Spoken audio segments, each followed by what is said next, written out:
I'm Hauptfleish, Director of Research at the Namibia Nature Foundation. I'm also Oppenheimer Generation's Research Fellow in People and Wildlife. So this is all part of quite a large project, or a set of projects, nice and collaborative.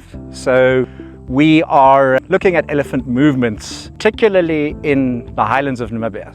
So we're sitting at about 1,500 meters above sea level here, sharp cliffs and mountains here.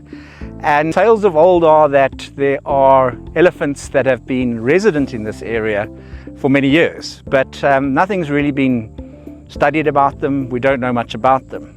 So there's been some recent work done by Michael Wenborn and the Ozondundu and Okungundumba game guards looking at the feeding habits of the elephants here and trying to see where they move by doing it on the ground. So it's obviously very helpful if we can have these satellite collars which can track their movements, and we can look at their habits, we can look at what they're eating, their habitat preferences, where they're drinking. But also importantly, these elephants are the subject of quite a bit of conflict with communities because they are walking amongst communities with livestock, with crop fields, vegetable garden, which they are raiding. So collaring these elephants has a second goal beyond just the research itself, and that is actually designing an early warning system for the villages and the settlements in the area for when these elephants are in the area.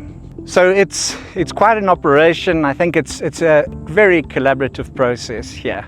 We've got the Minister of Environment, Forestry and Tourism supplying the veterinarian for the exercise. We have WWF who've secured the funding for it. We have IRDNC who's looking at what's happening on the ground and helping us identify the correct herds of elephants to collar. I think it all comes together because this is a really difficult area to get into, and the elephants are quite far spread apart. So I think that's one of the reasons why normal elephant ecologists wouldn't really come here, because we've only done 2 elephants in the whole day and driven about 300 kilometers. But it's really 2 very important groups of elephants that we have collared today, since nothing is known about them. And then what we can also do is add this to other data. So in collaboration with ERA and the ministry, we have about 26 other herds of elephants collared all across northwest Namibia.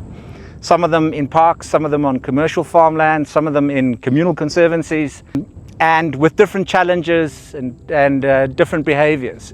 So now we can also add the Highlands elephants to this group. So we have desert elephants, Highlands elephants, savanna elephants of the parks in Etosha, real elephants causing conflicts in commercial farmland. And we can really study very fine scale what they're doing, what time of day are they moving around, which waterholes are they preferring, and are there certain corridors they walk in which can help us also help us plan where settlements should go or shouldn't, and where crop fields should be.